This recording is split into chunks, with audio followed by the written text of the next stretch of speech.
C'est un peu ce que j'aurais voulu dire à mon ex avant de le quitter. S'il avait été assez intelligent pour comprendre à ce moment-là, mais c'est pas le cas.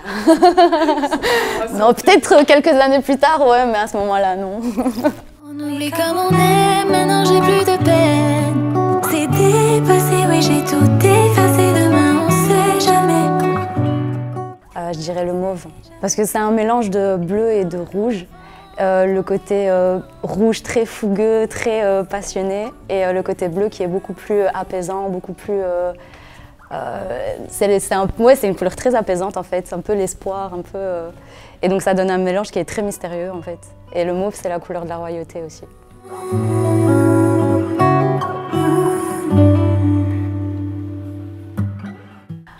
Ah, des chaussures. Sneakers addict. Je suis une vraie collectionneuse et je trouve que les chaussures, c'est vraiment la petite cerise sur le gâteau. Tu vois.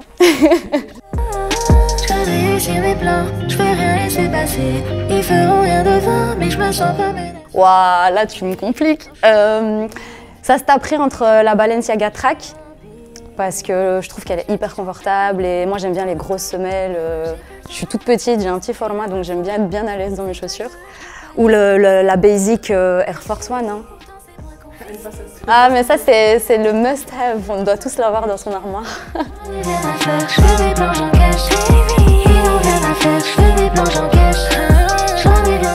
Ah, ça dépend de mon mood. Parce que je suis quelqu'un qui m'habille vraiment... En fait, d'un jour à l'autre, je peux être des personnes différentes. Je peux avoir un flow différent. Je m'habille vraiment en fonction de mon mood, en fonction de mes émotions, en fonction de qu'est-ce que j'ai envie de montrer aujourd'hui au monde, quelle couleur j'ai envie de porter, est-ce que j'ai envie d'être féminine, est-ce que j'ai envie d'être en training basket, pull capuche. Franchement, ça dépend vraiment du mood. Je pourrais pas choisir. Aujourd'hui, après le Bota, je serai en robe Versace avec mes petites moon boots pour avoir le côté féminin, le côté terre à terre, super drippy. Et ouais, pour aujourd'hui, je pense que c'était le bon choix. Ça représente mon humeur du jour. C'est entre nous deux ici, on peut rester là jusqu'au matin. C'est compliqué parce que j'ai grandi à Grivnier, donc je dirais 4030. mais je trouve qu'Outremeuse, c'est un quartier hyper historique. Et pour y avoir habité aussi, ça bouge, quoi, ça vit. Je trouve que le cœur historique de Liège, c'est vraiment Outremeuse. Donc ça se taperait entre Grivnier et Outremeuse. Mais ça reste du même côté de la Meuse, donc on n'est pas trop loin, ça va. Sans foi, dans le noir, je fais les 100 pas. Là, ce regard... Je dirais le soir. Parce que, en fait, il y a deux étapes. Il y a le moment où la créativité se réveille. Moi, je suis une enfant de la nuit. Hein. Ma créativité se réveille beaucoup le soir. Et le moment où tu te mets dans ton lit, tu vois, quand tu as passé une journée compliquée, là, et que tu sens tes muscles qui se détendent sous la couverture. Oh oui, oui, oui, oui. Je veux être ce moment-là, tout le temps. Je suis pas ta vague. Là, j'ai une phrase de Dossé qui me revient en tête et c'est tu peux pas guérir dans l'environnement qui t'a rendu malade. Tu peux pas guérir dans l'environnement qui t'a rendu malade. Ben, c'est un peu, je trouve que c'est très très très révélateur parce que effectivement, moi je suis quelqu'un qui aime beaucoup aller de l'avant, qui aime beaucoup évoluer et je trouve qu'effectivement tu peux pas level up, tu peux pas te soigner, tu peux pas être une meilleure personne si ton environnement il est pas sain en fait. Et ça passe autant par les relations humaines que par ta relation avec toi-même et ton mode de vie en fait. Donc si tu veux aller chercher la réussite, si tu veux, peu importe, je sais pas, tu veux faire de l'argent, tu veux maigrir, tu veux être une meilleure personne spirituellement, ben, tu dois mettre en place des choses et assainir ton environnement tout simplement, quoi. Je suis pas ta vague.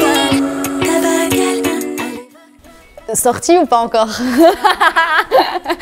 Alors, je dirais dans ceux qui sont déjà sortis, je dirais Habibi. Parce que c'est un son, déjà quand je le chante, c'est un son qui me prend parce que la rythmique, en fait, c'est un truc sur lequel j'aurais jamais parié au début. Je suis vraiment partie d'une rythmique flamenco avec une mélodie un peu maghrébine. Enfin, c'est vraiment le choc de mes deux cultures. Et je trouvais ça un peu trop alternatif. Et au final, mon manager m'a dit mais non meuf, let's go. Et en fait, depuis qu'il est sorti, j'ai énormément de bons retours sur ce son. Et même moi, quand je le chante, je me sens vraiment à l'aise. Et puis l'histoire aussi, c'est un peu ce que j'aurais voulu dire à mon ex avant de le quitter. S'il avait été assez intelligent pour comprendre à ce moment-là. Mais c'est pas le cas.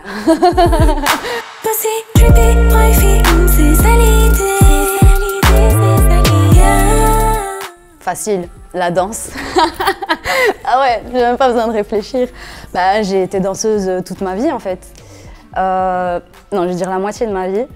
C'est inexplicable, c'est pas que du sport, c'est une discipline artistique et un sport. En tant que danseur, on est autant des athlètes, donc on doit autant avoir une condition physique, préparer son corps, avoir des muscles, etc., que artiste, parce que c'est une expression de soi, une expression de ses émotions à travers le corps en fait. Et je trouve que c'est vraiment un des sports les plus complets. Et pour moi, c'est autant un sport qu'une discipline artistique et voilà. Je veux pas ton avis. Encore une dépense, encore une envie. La violette. C'est trop bon. Il n'y a pas d'autre explication. C'est trop bon. C'était Mona pour Rapology. Retrouvez-moi sur Instagram et sur YouTube au nom de mona.artiste. Et restez branchés, il y a un nouveau single qui arrive bientôt. Tchii. Tu vas pas assumer. Mon daron est parti, j'ai plus rien à perdre.